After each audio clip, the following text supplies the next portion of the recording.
guys, welcome to another episode of Sips with Melly. And today we have the one and only Nadia Batson. Hi. How are you? I'm good. How are you? Really, really good. Thank you for Really coming. good. No worries, Thank no you for worries, no coming. worries. I'm so happy you're here. Thanks. Okay, so we're going to jump right in, and we're going to start with the first question.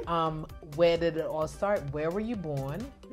And yeah, where did you grow up? I grew up in Tunapuna, actually. I'm an East Gale. Yeah. So I grew up in Tunapuna, and I'm very proud of my school. So I went to St. George's College. I started singing around, There, right. I started doing actually my first exposure to singing was qasidas. So for my Muslims out there, they would know what qasidas are. So because I went to Muslim schools at first. And that's in Tunapuna also? No, that was in St. Joseph. St. Joseph. Yeah. Oh, I know exactly what you're talking about. Okay. Yeah. Mhm. St. Joseph TML. So I started singing qasidas, and then when I went to George's, I started doing R&B and stuff like that. R&B? Hello. Ooh, you have any on YouTube? Like any Pull of it, that? pull So I can tell people to go look, man. Well, it's on a sad person. Okay. Did you grow up with mom and dad? Yes, I did. Okay. And did Yeah. any of them influence? Do you have any brothers and sisters? Yep. How many? I do. I have one sister and I have 3 brothers. Okay. Did anyone in your family influence you into getting into music? Well, my mom is a writer. So, because she used to write storybooks, short stories, poems, stuff like that. And she's also into drama. She's like a drama tutor as well. So nice. I think my attraction to the arts came from my mom's side, because she would always tell people very proudly about how I would sit with her at age 3, could read. I would pick up the newspaper. I still love to read up to this day. So I would take newspapers and just read at 3 years old. And then I started writing, I would sit next to her and just write poems and stuff like that. What? At 3? At 3. What? You're a smart baby. I was. I was a smart child. Okay, so you started, and somebody the other day was like, music is poetry. So when you start writing, you that's how you end up. Were you a writer before you became an artist? Yeah.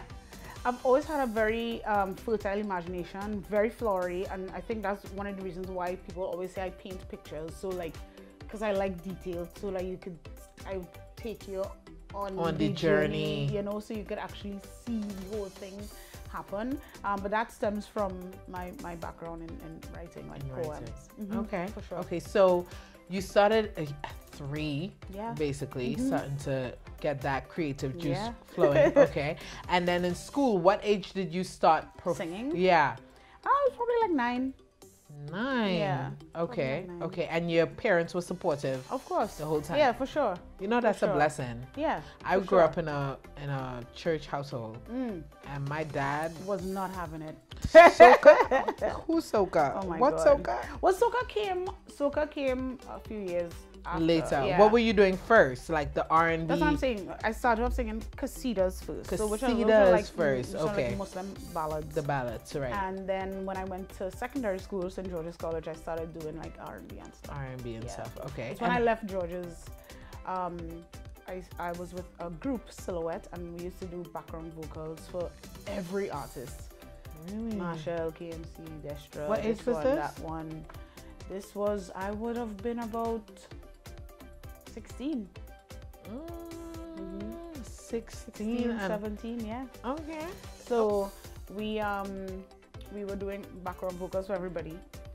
And a lot of artists actually encouraged me to start singing. They were like, Nad, but you are a unique voice though. But I was so shy at that time. I was like, dude, it's not happening. It's not happening. You wasn't going to, like, because, okay, I know that feeling, being shy and not being able to come out. Okay, so how was it with your peers, like your friends? Like, how did it make you more popular in school? Did it? Yeah, up to this day. I think up to this morning, I saw somebody from school say, hey, yes, look, Nadia always used to be singing in school. And they knew you because you were singing in school. Okay.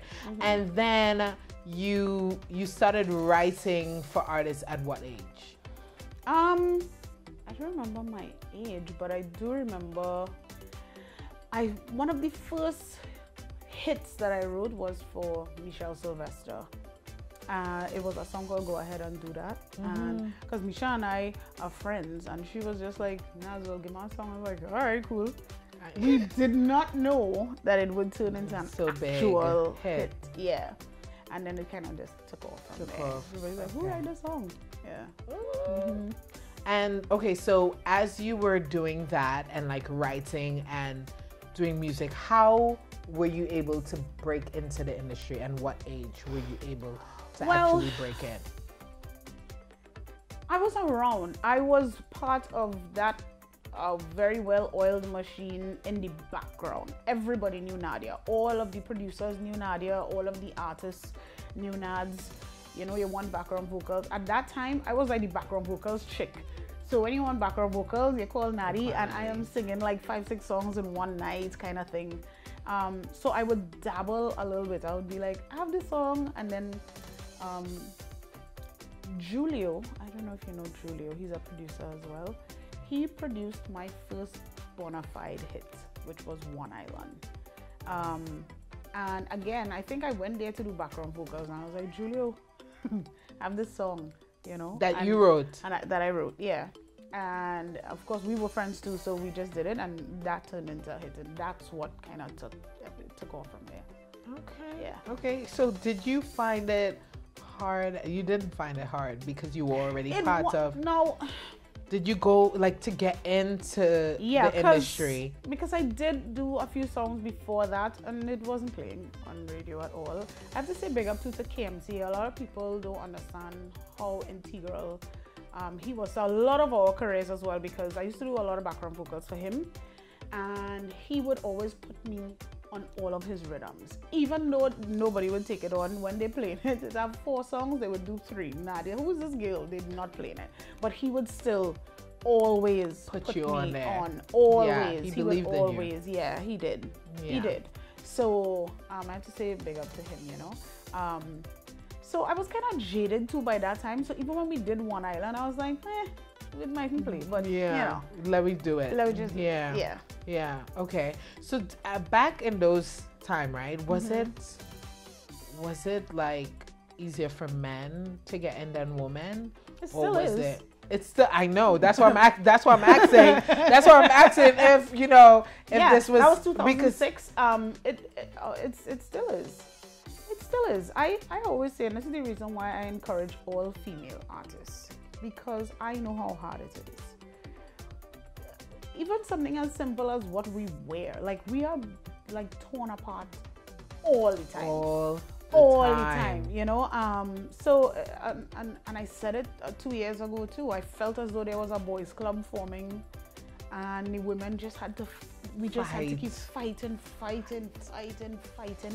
all the time. And this is one of the reasons why I was one of the first women to advocate for more women in soca, because I felt like, why is there only a handful of us? Yep. You know what I mean? And even with the handful, there's still only like 2 or 3 of us that are like known as like big artists. So, you know what I mean? Yep. And there's so many males. Yeah. And only like a few. It's crazy. It's crazy. You know, like I've always looked up to you. You have a full woman's band. Yeah.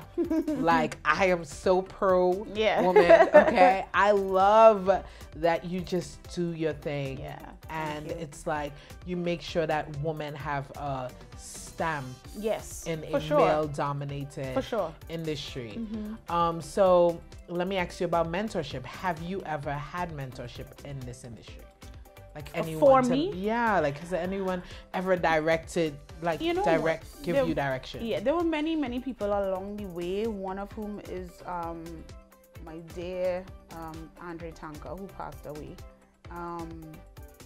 But I've had a lot of advice given to me, you know, and for some reason, I don't know if it's just my personality, but people have always had a lot of respect for me, and they've always had a lot of love for Nadi. So it's like from the moment I reach out to somebody, could you know, guide me what to do? So there are a lot of people who helped me along there, and this is the reason why I always tend to want to give a listening ear when any artist comes to me, you know, I tend to not brush everybody. I can't do all time, because it's a lot. Yeah. But I always tend to at least try to help wherever I can help. Yeah. Because there are a lot of people who helped me along the way. Yeah. Have you ever thought about like like mentoring or having like a academy or just like something to give? Because one of the things me coming into this industry I have seen and experienced myself is like it's hard to find direction. Right.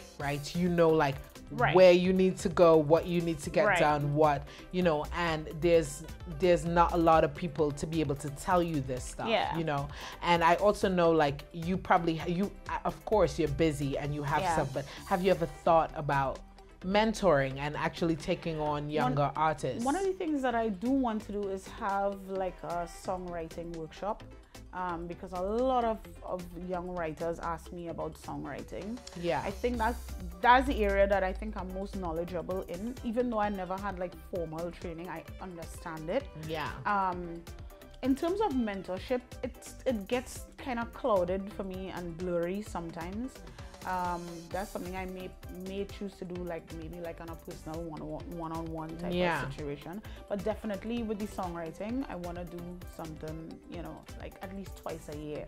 Even if, and then within that, I could probably have speakers come in, or you know, people from the industry who could just speak to their mentor.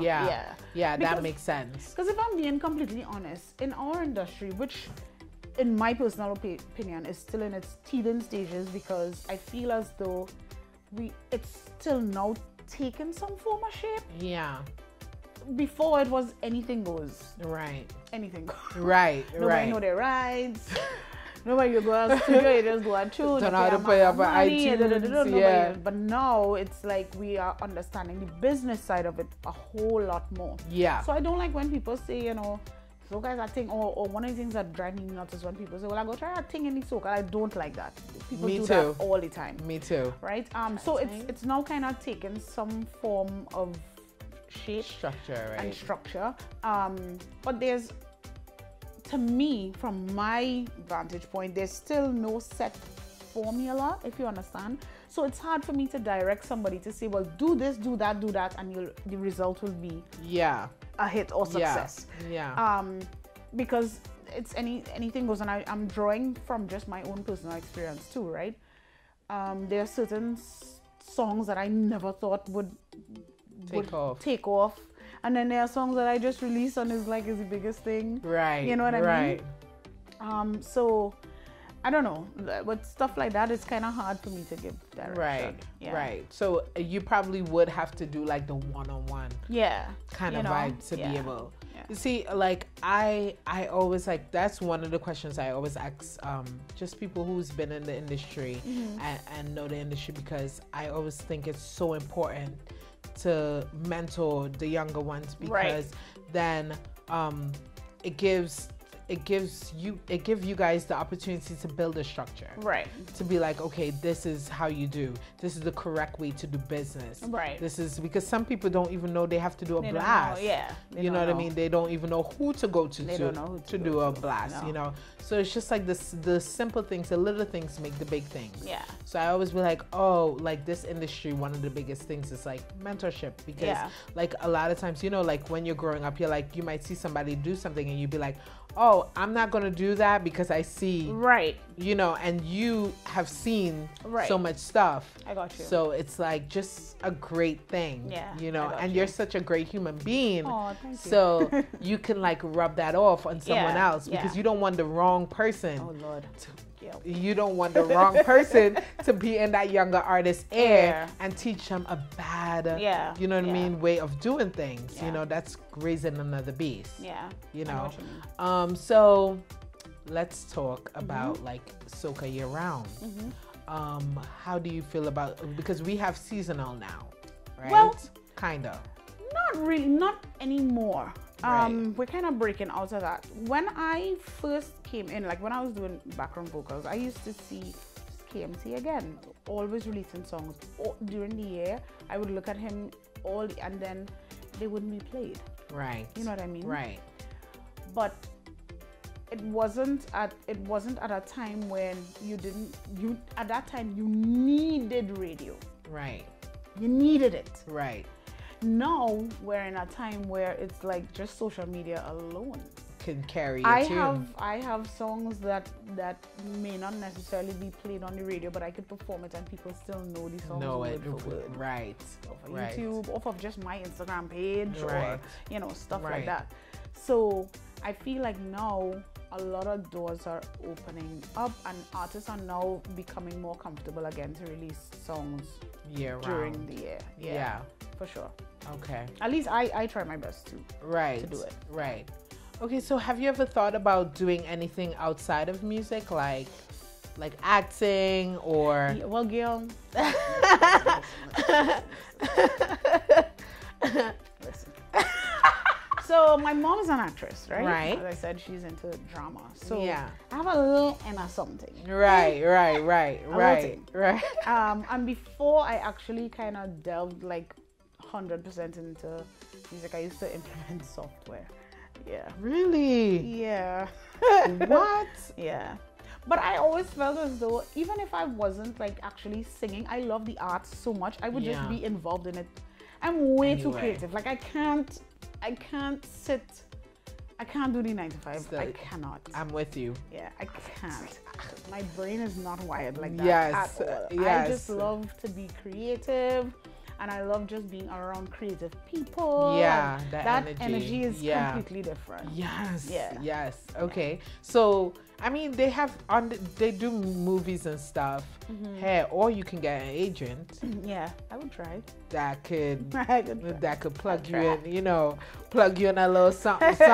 And you see Nadia in a movie like Bad Boys come out, jump out, like You never know. Yeah. I would actually love to write like some form of script for something. Really? I would love to do that. Like write a movie. So what? You know how movies are created? Like write it, and then you pitch it. Yeah. I don't know. I think I'm just scared. Like I would just write it and then try to just pray on it and see where it goes. Like write something. And then there are people. There are people in LA. There are people here. There are people and wherever you want to release it. Yeah. You know what I mean? You can even do it in the Nollywood. Yeah. There's people that pitch. You can just get somebody to pitch it. I feel as though that may be my next phase. I feel like that. Yeah. I mean, I always say the world is your oyster. If you want to do something, all you got to do is do it. Yep. Right? So. Just do it. Okay, so so let's talk about your tunes first of all for the season. Like, what have you released so far? Let the people. Okay, so for Carnival 2020, I have Fact, I have Kiss on the Toten Rhythm, I have Heaven's Design with Lyrical, I have One Mission with Voice, I have Hold Me Back, and I have Swing, a song called Swing. Swing. I think that's all. You think that? I think. You think that's all? Yeah, okay. Are you gonna release any more? And Skinner Park. Skinner Park, yeah. Yeah, I can't forget Skinner. Yes. Are you gonna release any more? No. No more. I'm a little crazy lady sometimes, right? So I would say no. And if I leave here and I go in the car and then I start to catch our vibes, and I know because I have a studio in my house. Right. So if I realize this could happen, like. Wait, what's the name of the song? You and Static. Swing. I heard that. I was like, that's gonna be a huge song. Yeah. I can tell you no. Yeah. It's been released for just about 10 days now, but it's gonna be huge. I love that song. It's gonna be huge. I love that song. Like seriously. Yeah. And okay, so you have those, and then you have an event coming up. Yes. Okay. So I did this last year. It's an event called Art Form. It's at Estate 101 on February the 5th. And it's me alongside a lot of my friends in the business as well. Yeah. It's a kind of intimate setting, real good vibes, real nice energy. Everybody who was there last year have already started calling like crazy for tickets because they know, they know, good vibes. Good vibes. You know what I mean? So everybody make sure you go out and get your tickets for Artform on February the 5th, Estate 101. Okay. Anything else coming up? Like anything else? I am just listen, girl. I am booked and busy. Oh my God. Booked and busy. Booked and busy. Praise God for that. Yep. Praise God for yep. that, you know. Yep. But I still like to this year I tried to structure things a little differently because for so long I've had many hits before. Caribbean Girl, One Island, Cooler Fete, No Pressure. I've had many hits before. Nothing could have prepared me for so long. Nothing. So when So Long really took off last year, I was caught off guard. I was like, whoa, Where did this come from? What is happening? I didn't know that they had so many events in Trinidad. I did not know that. Like, look at God. Doors are look at God. Look at God. Listen, look at God. I did not know that there was so much opportunity. Yep. Here at Carnival time. So you know, but this year we went into it kind of knowing what to expect. So it was to prepare you for what's to come. Yep. For sure. Yep. For sure. So we were now able to put things in place, beef up my team wherever we need to beef up because it's a lot. Wow. It's a lot. And I always, every interview, I thank the people who work with me because they work 10 times harder than I do. Wow. 10, this is no exaggeration. From the moment they wake up, phone ringing, emails to answer, contracts to send out, dealing with t-shirts with this one and that one and who calling and it's crazy. It's crazy. But they do it, and they do it just because of their love and respect for me, and I appreciate that very much. So we were just able this year to be prepared, for it. Yeah, because Carnival could be a little crazy, good crazy, but it could be crazy. It could be crazy. But at least you had last year. Yes. So you got prepared, yes. And now you're hitting them again. Yes. So now it's like boom. It's like boom. You're here. Yeah. You're here. For sure. Oh, I love it. For sure. Okay, so tell the people where they can find you on social media platforms. I love Instagram. So I'm at Nadia Batson on Instagram. At Nadia Batson on Facebook as well, and Nadia_Batson on Twitter. I don't know. I need to get into Twitter a little more. I'm not really like a tweeting chick. Yeah. Instagram, that's my thing. Yeah. I love that. Instagram is trouble. Yeah, I love Instagram. I think maybe because I'm not a huge fan of Facebook, only because I feel like sometimes it tends to get too negative, and I just can't deal. Yeah. On Instagram, I feel like it's a lot more control. It's my people. I can see exactly what is happening right there. You know what I mean? Right. Yeah. I get you on that. Yeah, I know what you mean. For sure.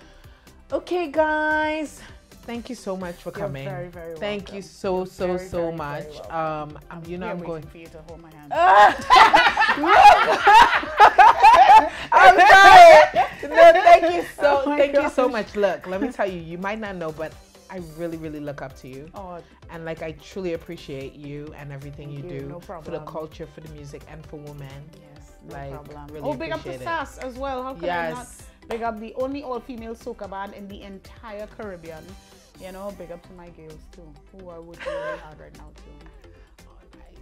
Yeah. Okay, guys. Thank you guys for joining us. Don't forget to check us out on feelthebassnow.com and on IG at @thebassnowmedia. And don't forget to follow me on IG at @IM_Melly Rose. And I will see you guys next week. Bye. Bye. Yay. Thank you. You're very welcome.